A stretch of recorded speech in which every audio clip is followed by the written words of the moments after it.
setting new standards in podcast excellence.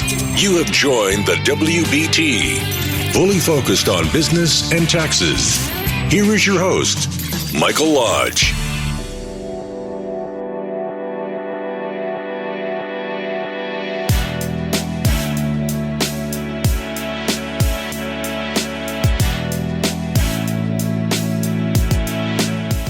And welcome to the WBT.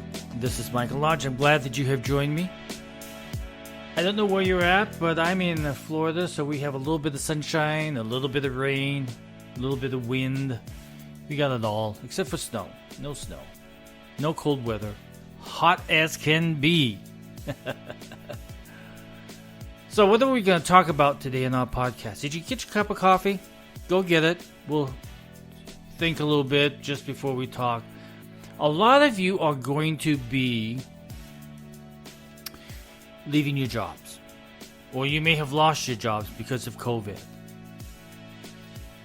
Something that we don't really like to talk about, but it happened. And some of you are going to have, because you've got this risk type of personality, this entrepreneurship, you're going to go out and start your own businesses, your own companies. Happens. Listen, every time that I've been through a downturn in the economy, you see a lot of people going out and starting their own businesses, doing their own thing. They've gotten to that point where they've got the experience now, they feel they've got the knowledge, and now they can go out and build. Because you're not going back to a job. Some of you won't be. So you're going to be starting your own businesses. Well, there's some things that we need to consider when we're thinking about going into our own business. Now, I have been in this since 1984, so it's been a very long time. And I have advised a lot of companies along the way starting up, because they usually come to me when we're in the formation of the company, where they're going through the thought process, they're thinking about doing their business plan, and I've seen a lot of businesses startups. I have been through it so many times. And they're so gung-ho about everything, but they forget about some very important things that you need to think about when you're starting up this new business. Starting up a new business is hard. I have started up many companies of my own. The first thing that you really need to think about, number one, put this on, get your notepad, put it on a piece of paper. The number one is failure is part of the process. I have had failures, and I've learned from it. And the next time I did it, I tweaked what I was doing, and I succeeded. But failure is part of that process that we all have to go through when we're starting a business. And don't think of it as a negative thing. This is a learning experience. And it helps us when we have to mentor other people along the way, because we've already been through that process before. Success is hard. I mean, it's something that you work on and you focus on all the time. Every successful entrepreneur that I've known has gone through countless failures. And they've learned from them as they've grown. This is part of the growing experience that we all go through. Listen, Peter Thiel of PayPal is just one example of an entrepreneur who failed big before his huge success. Thiel's early hedge fund, Clarium Capital, lost 90% of his estimated $7 billion in assets in 2010. It's a big loss. I have found that people have a tendency to focus on other success. That's what we're always doing. We're reading about other people's success. And what happens is that they overlook their failures. Remember, the lessons learned from failing provide you and I as entrepreneurs with the necessary skills to better execute their business plans in the future. And it is, I'm telling you, I say it over and over, it's that learning experience that's going to help you. Studies have shown that the average age of leaders of high-growth startups is 45 years old. It's never too late to get started, especially because older entrepreneurs often have a wealth of experience, failures, and life lessons that they can draw on. That's why I always tell people, listen, when you are forming your business, no matter what age you are, but if you are forming a business, surround yourself with an advisory group. These are your early board members, okay? But you need your advisory group. And these are the people that have had the experience, had the failures, had everything that they've experienced in business that they can pass on to you. I tell you, it saves you a lot of time. If you can listen to people who can advise you on their failures and what they did wrong, it's going to walk you through the process of you not doing it wrong or incorrectly.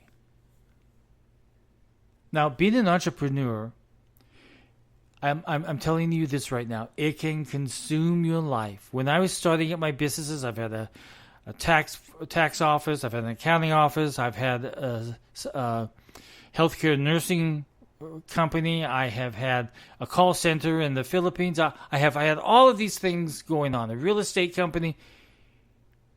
It consumes you. Well, even when you're going out to dinner, you are literally thinking about what you need to do. If you're in the office, you spend late hours there because you have stuff that you have to do. It consumes you. Many entrepreneurs describe their company as their baby. They describe it as, hey, this is my baby, my family. I gotta work at it. In the first few years, it demands more attention and care. Over time, however, the company's foundations become stronger, then you can depend upon other people that you have chosen wisely. The most successful entrepreneurs love and are passionate about their work. I love the work that I do. I love sitting down across the table and helping companies resolve issues. I love that part. That's why I ended most of my tax practice, because I wanted to help people to resolve business issues. Entrepreneurs, they're confident that their product or service is something that the market needs. Remember, nothing worthwhile comes easy. It doesn't come easy.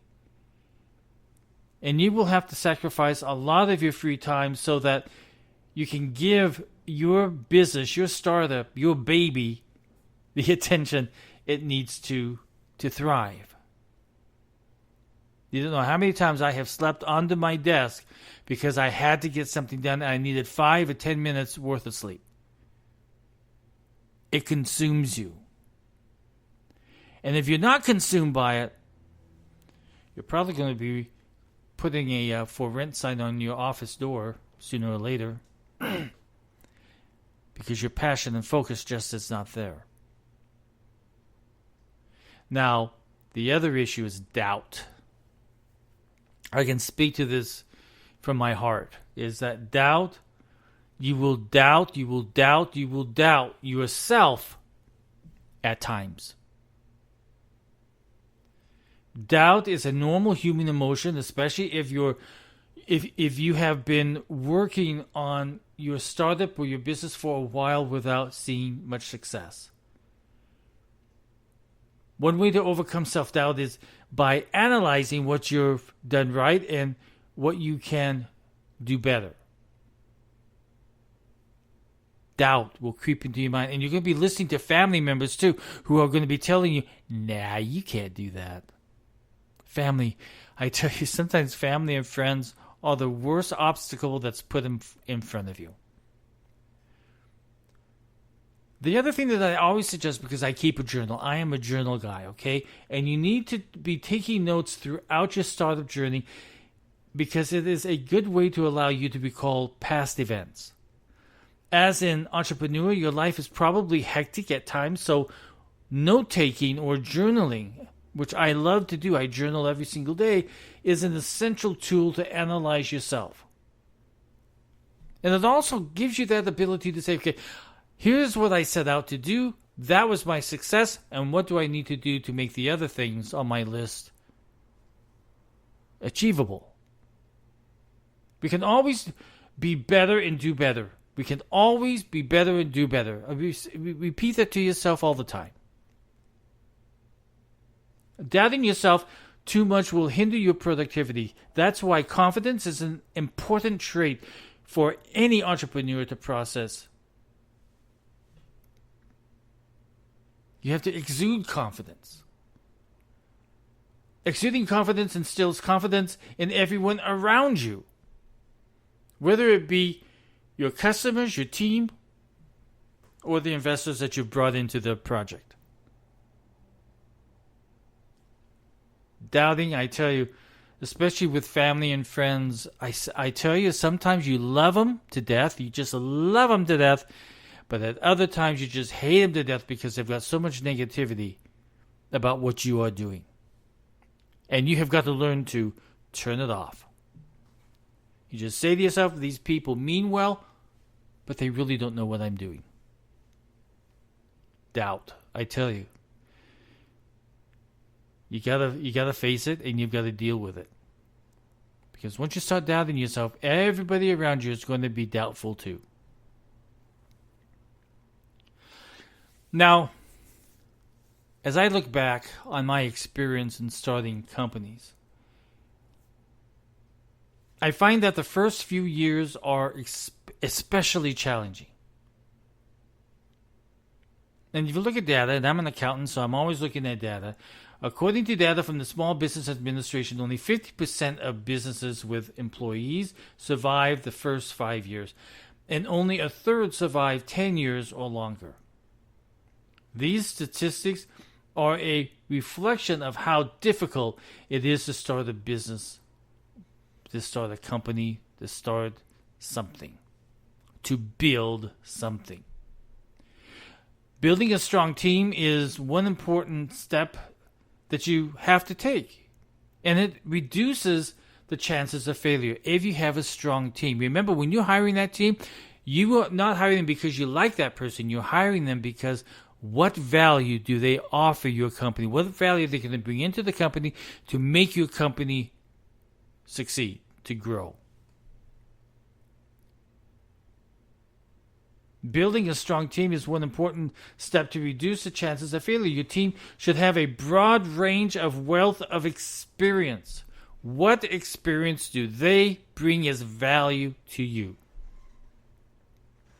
There will always be someone out there who knows something you don't, and those are the people you want to know. That's why you have a strong advisory team. The stronger the advisory team, I'm telling you, it will help you so much because you've got a mentor or somebody to go to get that advice that you need. Now, entrepreneurship can come with a lot of satisfaction. Gallup data has shown that up to 85% of people worldwide aren't engaged at their jobs. Many entrepreneurs I know, on the other hand, love what they do. I love what I do. As a mediator of business, I love what I do. I've been through most of what these people are going through as they sit across from me. So I kind of know in which direction they're going to go to and what result that they kind of need to get to. I love my job. Many of the entrepreneurs that I personally know, on the other hand, also love their jobs. And they work at it. If they are consumed by it. If you're not happy with your current job, it may be time to start thinking about pursuing that startup you've always dreamed of creating. It's probably that time. You've lost your job because of Corona. Maybe it's that time you start thinking about it. Many of the jobs in our economy have been created by ambitious and forward-looking entrepreneurs. They had a vision and were willing to stop at nothing to execute it. Amazing, isn't it? I love business. And I'm going to tell you right now, when I was a kid, and I don't know why, but I loved business. And I loved politics. But I loved business. And even as a younger age, my dad would bring home the Wall Street Journal and I would read the Wall Street Journal. Now, back then, there wasn't any politics in Wall Street Journal like there is today. No opinions, no commentary. It was all about business. What was happening in every single business? Who was buying who was failing? And I studied it. Because I really loved, as Donald Trump would probably say, the art of the deal. I loved it. And I think that if you are going to start your business right now, you've got to start thinking about it. Some of you have lost your work. COVID was a bad thing, I tell you. I don't even know if it was real, to tell you the truth. But business is a lot of fun. Even though it takes a lot of your time, it consumes every part of you. You spend a lot of time in prayer. I know I did. I spent a lot of time in prayer, especially at those months when I thought, how in the world am I going to meet payroll? I tell you, when you get to that point in time, when usually it happens every time the economy goes down. I've gone through probably about 3 recessions now. And so every day when I go to business and how I manage my business, I manage it as if there's going to be another crisis coming down the road, because I've been hit too many times with crises and downturns in the economy. But even though I've had those negatives, every single day I went into the office and I was happy to be there. I may not have had any money to operate on that specific day, as I look back on it. There was a time, especially when Obamacare first came in, the payments got a little bit sticky. And we were doing staffing. And it used to be, before Obamacare, that our payments were every week. Every single week we got paid by the facilities, by the hospitals. It was nonstop. So I knew I had money coming in every single week to cover payroll. Because remember, when you're operating a staffing company, even though you're not getting paid by the client, you still have to pay your nurses. And that's a whole bunch of money. So at that time I think we had 50 facilities that we were providing nurses to, from Southern California all the way up to Northern California. Money was flowing in. It was coming in. But all of a sudden, the owner of the skilled nursing facilities was not honest with everybody, and he went into bankruptcy. All of his 50 facilities were put out to auction. Some could not even operate anymore because they could not meet licensing requirements. So everybody was sold out there, and literally you were able to buy $20 million businesses for $500,000.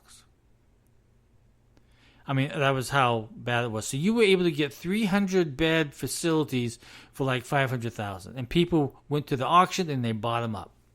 I was in the Philippines at that time, monitoring my call center over there. And I could not get back in time for the auction. And I kicked myself so much for not trying harder. But once all those new buyers came up, all those new owners, everybody started changing everybody. They went to their own staffing companies. Their payment plans came from an auto pay when you invoiced every single week for the time of the nurses, sometimes 30, 60, 90 days out. That hurts when you have to come up with the money.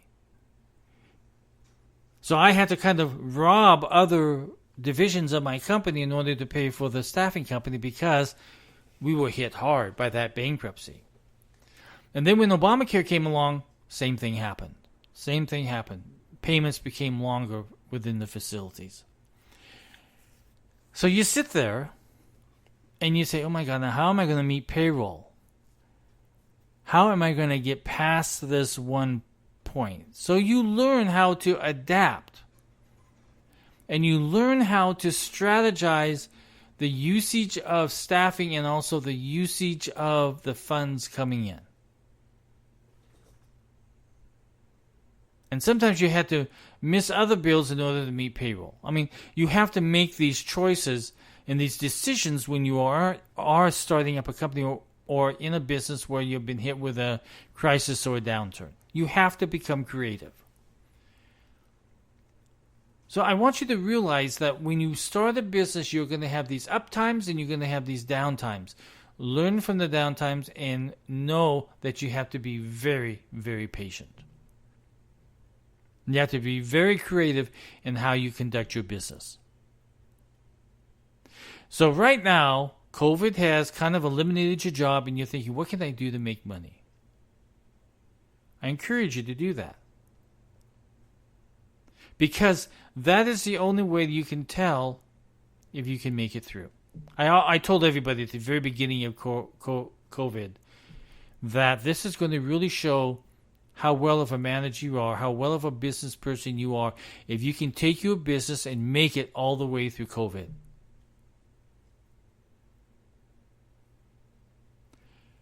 Remember, business is something you get up to every single day,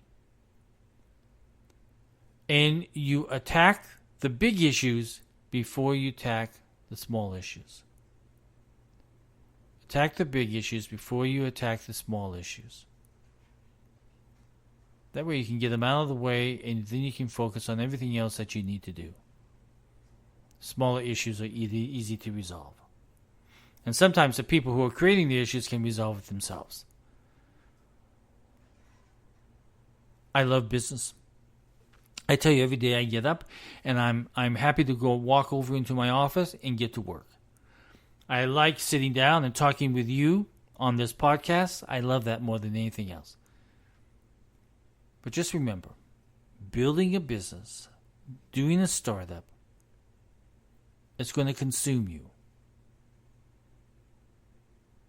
And there's nothing wrong with that as long as you are not ignoring the other aspects of your life, like your marriage, other relationships that you have, children. But your business is going to consume you. But just remember, if you stay focused and if you plan out every single day of what you need to attack that day, you will make it through. But the most important of everything is being creative. Being creative. So if you have any questions, send me a text at 818-252-5682. Again, that's 818-252-5682. Also, in the box of this podcast, you're going to see a link to my Patreon. I want you to become a patron of this podcast. It gives you a lot more extra things. And it will provide you with blogs and other things that you don't get to see on this podcast. And there's a lot of business information. And we also do webinars and everything to keep you informed on business. Every single day, you get an email on new business information that I'm providing to you. Become a Patreon member. I'd really like to have you aboard. And it helps me in producing this podcast and getting new information and building the database that I can provide to you on business. Again, if you have any questions, send me a text at 818-252-5682. I look forward to talking to you. We'll be back on tomorrow. And listen, if you want a subject that you want me to talk about or you want me to research for you, send me a text at 818-252-5682 and I'll do it for you. I'll be more than happy to do it for you. Listen, this is Mike Lodge. I'll talk with you soon. Everybody go out and have a great day. Remember, go out and build something. Bye-bye.